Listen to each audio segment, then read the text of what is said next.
grateful na you have given your time, your talent to support this program. Kasi alam ko, all these years since pandemic, marami tayong natulungan, no, to be better than before. And I think that is God's plan for all of us. Gagamitin niya tayo to uplift others, to bless others, ibi-bless niya tayo for that so that in the end, sinong mag-glorify ang Panginoon, ha? So I can never be who I am today without the leading of the Lord. Okay po? So, pwede pa kayong mag-text para yung ibang kailangan maghabol, mahabol nila. So, nung first extravaganza ko, kasi talagang nung una, 30 years ago, wala naman po akong balak mag-Herbalife. Yung as in gagawin, but I really started getting product results, pati sa family. Kaya if you're starting to take, wag lang po kayo, isama nyo na yung buong pamilya nyo because I can promise you it will benefit the whole family. No? So whatever age level you are in, everyone needs nutritional support kasi hindi na nga po maganda ang pagkain ngayon. Okay? And it will go a long way in terms of health benefits. Okay, sabi ni Jim Rohn, ito yung narinig ko sa kanya nung first extravaganza ko in Australia. Sabi niya, to live a great life is to serve the many.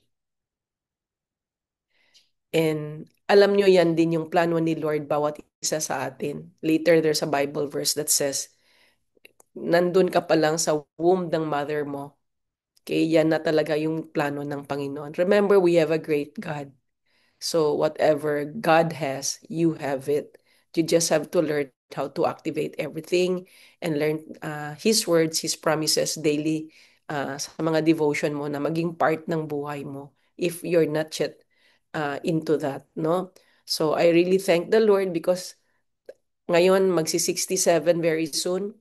I truly live a great life. And pag sinabi pong great life, hindi lang may pera ka, all areas of your life is very abundant. And yan ang gusto ni Lord na maging manifestation tayo ng goodness niya if talaga we do our part and He'll bless us with so many things. Kasi lalo na po yung ako, I'm just speaking from my heart ha. Wala po kung whatever, basta kung anong flow, kung ano yung plano niya sa inyo po. And you do your part and ready ka. Like for example, if you an Herbalife distributor, nag-decide ka gawin to, whether part-time, if ready po ang puso nyo, siya po magbibigay sa inyo ng customer, ng distributors. Okay, you just have to do your part. And the one that really strengthens me, of course, nandyan yung Herbalife events, yung trainings. But when I got into spending time with the Lord every single day, you really have to calendar that. No, kung mas marami kayong oras ngayon sa pagso-social media, scrolling, walang direction. I really want to suggest, baguhin nyo na po yan if gusto nyo mabago buhay nyo, na talagang makausap nyo siya through His Word. Kasi when you read the Bible, any Bible verse daily, you receive the spirit of those words. Kasi divine inspiration kung sino-sino yung mga authors na sumula sa different books ng Bible po. Okay? So I'm a mom of four. Uh, like I said, I'll be 67 very soon. So just grateful na maayos. Well, of course, you can see being a wellness coach, I know there's a lot for me. Well, sa mga anak ko, ang pinagpipray ko na lang, kaya this is part of my Lord, thank you Lord, healthy na mga anak ko. Ganyan na lang ang sinasabi ko. Wala nang negative, okay? Kasi malalaki na yung mga yan. And kaya watch out po tayo mga parents ko. Ano yung mga hindi magandang nakikita sa mga anak natin, hindi po natin kailangan sabihin. Iingat po kayo. Just have to declare ng magandang words sa mga anak natin or sa asawa ninyo. Okay? Kasi I'm a widow. For those of you na ngayon ko lang mamit. So, sabi din ni Jim Rohn, sabi niya, what you become is more valuable than what you get. Kaya nung nag-decide ako gawin ko si Herbalife, okay? Totoo nga, 30 years journey. of how I have become, how I have arrived right this moment, okay, is pinakamahalaga. Kasi when you have so much value, when you're learning so much, when you are growing, you have so much value to give to people. And lalo na kasama si Lord, alam mo yung lalabas sa bibig mo, magugulat ka na lang eh.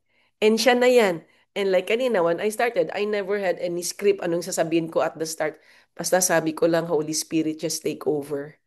Kaya when I'm talking to one person, two, three, or group, Holy Spirit, just take over. And even with Herbalife events, I'm the same. Even if I'm not a speaker, I just pray for the whole area, lahat. Kasi lahat ng tao pagpasok diyan, lahat yan may kanya-kanyang dala. Kanya-kanyang dalang baggage na hindi mo alam. And so I just really pray for people also. So keep doing that kasi you are planting good things for others. Okay, and so ikaw din ang aanin yan eh, no? Okay, so even like street cleaners you meet on the street, just anyone, drivers, whatever, just pray for those people. You don't know them, but you pray for them. Like, that's what I do. I don't have to declare it. Uy, pray kita, ganyan. Wala. Pray lang ako habang kasalubong ko siya or something. Because lahat tayo may mga concerns, may baggages. Okay? So, nung nag-decide ko po akong gawin ko Herbalife, na-learn ko kay Marcus, and I want you all to put this in your heart. You do whatever it takes to make it work. Work, yan ang sabi ni Marcus.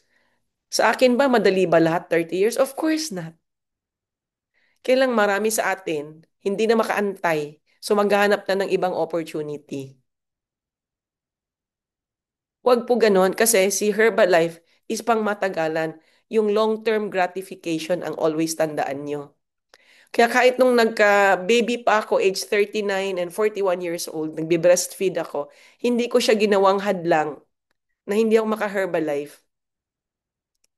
Kasi when you do well, your children will benefit. Tandaan nyo, you're doing this for you and your family and maging great example ka sa mga anak mo. Nakita ng mga anak ko yan na, yun, minsan may mga concern sa pag-Herbalife, etc. And yung time na yun, hindi ko sinasabi sa asawa ko, sasabihin ng asawa ko, huwag ka na mag-Herbalife. Kasi 3 years nga, ayaw niya nga akong ipa-Herbalife eh. Kasi nanghinayang din siya. I finished my master's. I'm a CPA by the way. I used to teach accounting. I did audit work. Ginawa ko na lahat yan na ng plano ng asawa ko is magtrabaho ako sa isang company at maging VP for finance, controller, napakagandang mga posisyon. Kasi nga, ang asawa ko was the chairman and managing partner of SGV before he retired. So may plano siya sa akin, pero ibang plano ni Lord. Kasi hindi ko naman talaga feel magtrabaho. Kaya nangyari, nung ayaw niya po, hindi po ako nagsalita, hindi na ako nagdi-discuss ng Herbalife when he's there. Kasi magugulo lang, iba naman yung opinion niya, kasi iba naman ang culture ng Herbalife. At hindi naman niya nakikita napakaganda ng Herbalife. Bakit? Hindi man siya umaattend ng event eh. Kaya if you're in that situation, gawin niyo pong challenge yun. Do not let that stop you, my God. You're going to deprive your family of a great life, like the life have today. Ngayon, at my level, pag umaalis po kami, of course, pag mga short trips, economy ang mga anak ko, premium seat. But ngayon, okay, like especially my older ones just recently, kasi gusto ko din, ayaw kong nakadepend sila. Naka-business class sila. And ngayon, I really want to, sige, yung mga next trips ko, gawin ko yan first class. Kasi ang ginagawa ko din po, yung credit card. Okay?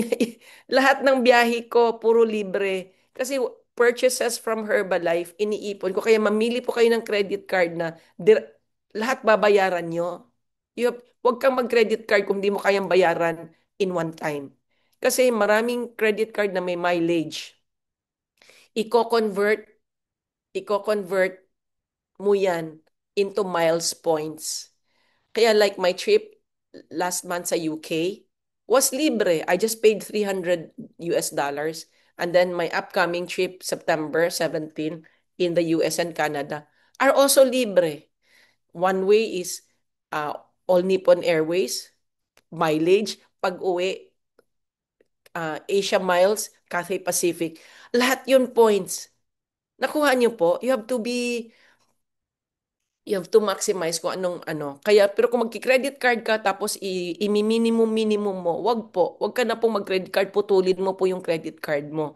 Kasi that creates problems for you. Kasi that means kung may utang ka, ang gastos mo lagpas sa kinikita mo. Wag po ganon. Hindi, ayaw ni Lord yan.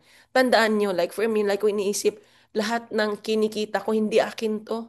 I'm God's steward. Lahat ng blessings ko, who I am, who I have, what I have is all God's.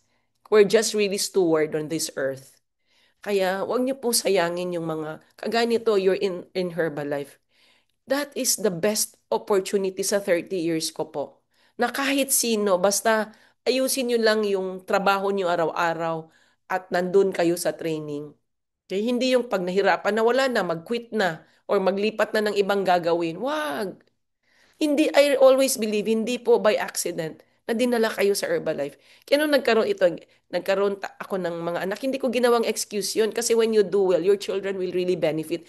Ang gagawin mo lang, magpatulong ka kay Lord, paano mo hanap ng paraan na, what's this, na kahit na andyan ng baby anak mo, gagawin. Mas lalo mo nga siyang gawin. Huwag mo siyang gawing hadlang na wala kang oras, etc. Makakahanap ka ng oras because you know what?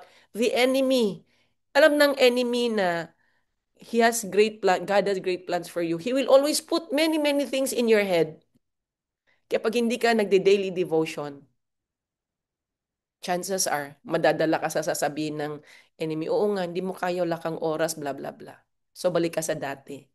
Never, never let the enemy grab you of the great future that God has for you. Kaya I like this business. Bakit? Yan, you can do online. Nasa abroad ka, nasa bus ka, pwede kang mag-Herbalife, no? Okay, so nakaka-bless po.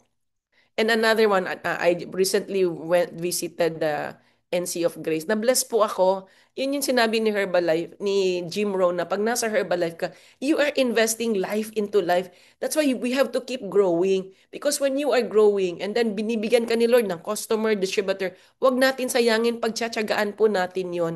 Kasi when you are growing, when you know more, matutulungan mo yung mga taong ibibigay niya sa'yo. Kaya ako, I just waited and I'm not saying this para i-put up ko sa pedestal si Grace. All I'm saying is, that's why I love what I do. I see people making progress. Okay? I see them making progress. And natutuwa ako kasi yan yung root ng why ba't ako matyaga. I always believe lahat tayo merong potential binigay ang Lord. May seeds of greatness. Okay, so share ko lang to ha. So even at my level, this was last Thursday, I think. First time ko punta pero from time to time, nagvi-video call kami ni Grace. And si Grace, sorry Grace, hindi ako nagpaalam, but I just wanna show this because I hope this will also inspire others. Yan lang, nasa likod ng butikan ng asawa niya. Kaya praise God, meron siyang ano, no? That was very early. So this lady was there yesterday in the event.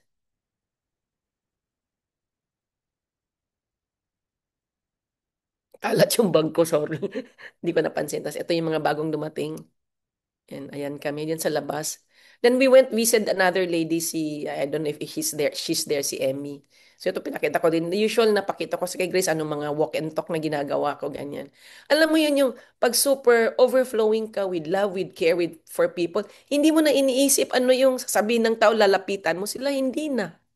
You know, the other lady, really praying na ituloy-tuloy niya. Kaya talagang, alam mo yun, in any situation,